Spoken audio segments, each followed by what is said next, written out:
What's up guys, I'm Phoenix Master 1 and welcome back for some more Fire Emblem Heroes, and today we got an update notification about the update which is going to be coming up next month, and some units are going to be getting new legendary weapons, and they're also going to be getting new weapon refines, and they're also going to be adding some new features. So I'll be talking about that in this video and I'll share my thoughts with you guys. So let's take a look at the weapon refinery updates. So Katarina, Eldigan, Titania and Nephenee are going to be getting new weapon refines.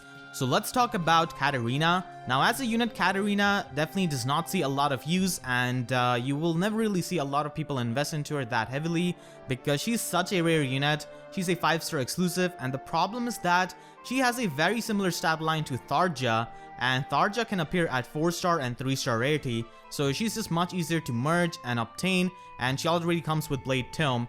And because of the similar stat line, people find it more worth investing into Tharja compared to Katarina, and it's really hard to get the optimal IVs for her as well. The main difference between them is that Katarina does have good resistance unlike Tharja, so she can abuse ploys and she can act as a magic tank with the Owl Tome, which is pretty nice. And I think they're going to be retaining the Owl Tome effect for Reese's Tome.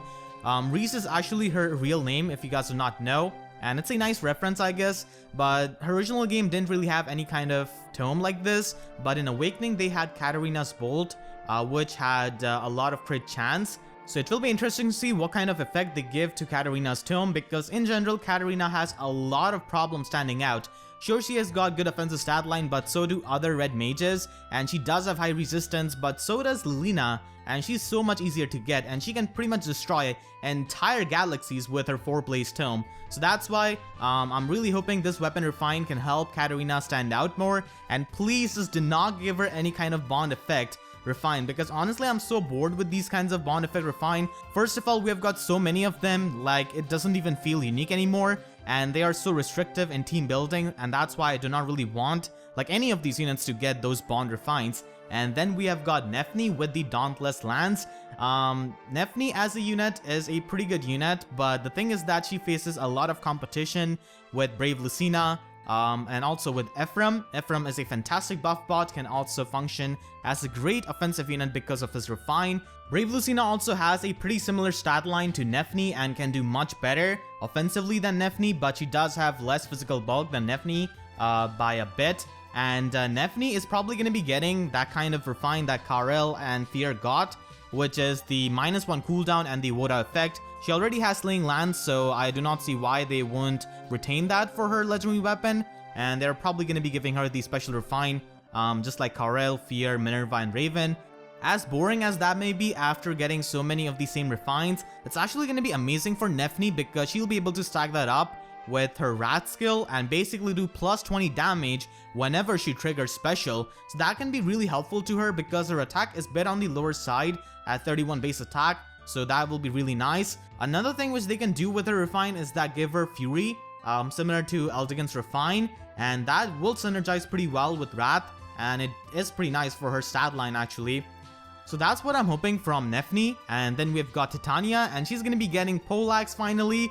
I feel really bad for the people who sacked their Jerome, a limited Jerome for Poleaxe, but she's going to be getting Draconic Poleaxe. Now a lot of people are saying that this is going to be effective on cavalry units as well as dragon units because it has got the term Draconic in its name.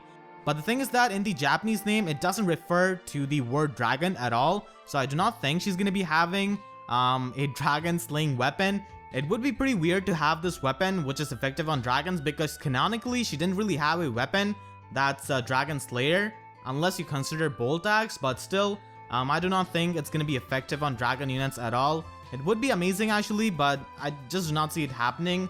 She does have pretty good resistance and she could be able to slay Novies, but it's probably not gonna happen. So she's gonna be having a cavalry effective weapon. Once again for her refine, I'm hoping it's not a bond refine like referencing Grail and Ike, because that has been done for other refines, so I'm hoping that's not the case. And she does suffer from low attack at base 28, so I'm hoping this weapon can help with her attack. So she'll be able to one-shot a lot of the cavalry units. But the problem I can see her facing is that we have a lot of Red Cavaliers in this game. Like a lot of the popular ones are Red Cavaliers like Siegbert, Brave Roy, Ares, Sigurd, stuff like that. We of course do have abundance of Lance Cavaliers, but usually you will not be seeing them that much in Arena. unless we're talking about legendary Ephraim and like the recent Summer Cordelia for a while. So that is an issue I can see her facing, but getting a 16 might legendary weapon is actually really nice for a unit like her, and I'm hoping it can give her some sort of unique refine that has not been done before. And these were the 3 new legendary weapons. These units didn't have legendary weapons before. Quite surprising choices for these weapon refines, but I'm really happy for Titania, for the people who are trying to plus 10 merge her, or who use her as a plus 10 merge project. And I was really hoping that someone like Leon would get a weapon refine, because recently we got a rerun of his Grand Hero Battle. So that's something I was hoping for, but hopefully he can get that in future. And then Eldigan is going to be getting a side grade to Dark Mistletoe. Now, I'm really happy about this, but Eldigan is probably not going to be on a banner for me to hunt, because never they put these kinds of side graded weapon units on banners. Like when Lucina recently and Crom got their Seal Falchion, they were not put on a banner. And when Ephraim got his Flame Segment, he was never put on a banner. Similar to that, whenever Lind and Merrick got their dark versions of their Excalibur and Aura tomes, they were never put on a banner. So I do not think Eldigan is going to be put on a banner, and we're just going to be getting a banner with Katarina, Nephenee, and Titania. But whenever I get Eldigan, I'm just going to be sticking with the Fury Refine, because honestly, his son Ares completely outclasses him with this weapon. Dark Mistletoe is definitely a busted weapon, but his son has got higher attack and higher speed at the expense of having less HP, which is definitely worth it in my opinion. So I can see a lot of people sticking with the Fury Refine, but it's definitely a nice option to have. Ares just does it much better, and he's pretty easy to get. Comes with Brazen Attack Defense by default, and he's just easier to merge up to plus 10. So those were the Weapon Refinery updates, and we're going to be getting a new mode known as Tactics Drills.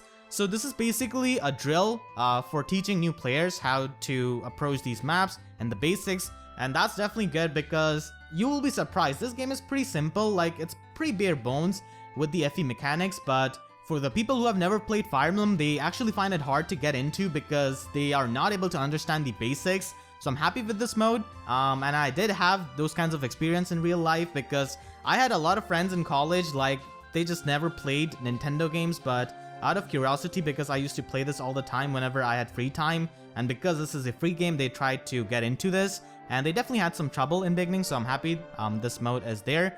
And we're also going to be getting a Grandmaster Mode for these maps. In this game mode, you're going to be given a fixed set of heroes, so everyone is going to be starting with the same heroes for these maps, and that is absolutely amazing. I love that, and that was actually one of my favorite things from Fire Emblem Fates, because for the DLC, they had these fixed set of units. You could not use your own units that you capped out your stats on, and you were given these units, and it was definitely very challenging and very fun actually.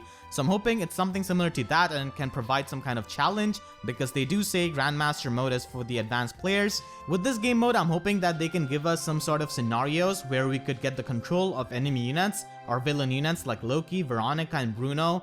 I would absolutely love that actually. And they can also make this to try out some new units for the people who have never pulled them, so I can definitely find a lot of merit of this game mode, and hopefully this can be quite challenging. And then we have got some other changes. So these pop-ups we get every month, which is definitely nice, because whenever you're auto battling and Tempest Trials, these just pop up non-stop, and it's so annoying. And I guess we're going to be having this luxury from August onwards, because we're going to be getting the July quest tomorrow, and that update is not going to be out till then. And we have got some other improvements. The main one is being battle music is being added into the settings, so background music that plays during the animation of the battles can be turned on and off, which is definitely amazing. So when you have animations on, you can still hear the player face and the enemy face music. So that's why it's a really nice change to turn that off. And they're also adding this event recap into the miscellaneous menu. I'm hoping that they're going to be adding the Tempest Trial dialogues into this, because I absolutely loved the dialogue of the previous Tempest Trial, which was based around Black Fang. So I'm hoping they can add that. And they're also adding a restart option in the menus of Grand Hero Battles and pretty much any kind of game mode that does not require any kind of stamina. So you will be able to restart the map without like exiting the map and then entering again. So overall, it's a pretty small update, but I'm hoping that this game mode can be pretty nice. And these refines do not have the bond effects like the last batch of refines. They are really good, but it's just that we have got so many of them. I would just like to see more unique refines for these units. But that is gonna be it. Those were my thoughts. Let me know in the comment section down below, what do you think about this update, and what are your expectations from this new game mode? Are you excited about this? And what do you think the potential effects of these refines can be? And that is gonna be it for my video. I hope you guys enjoyed. If you did, then please be sure to leave a like, and if you haven't already, then make sure to subscribe for more Fire Emblem Heroes content. And with that being said, I'll see you guys next time. Thank you so much for watching, and have a great day.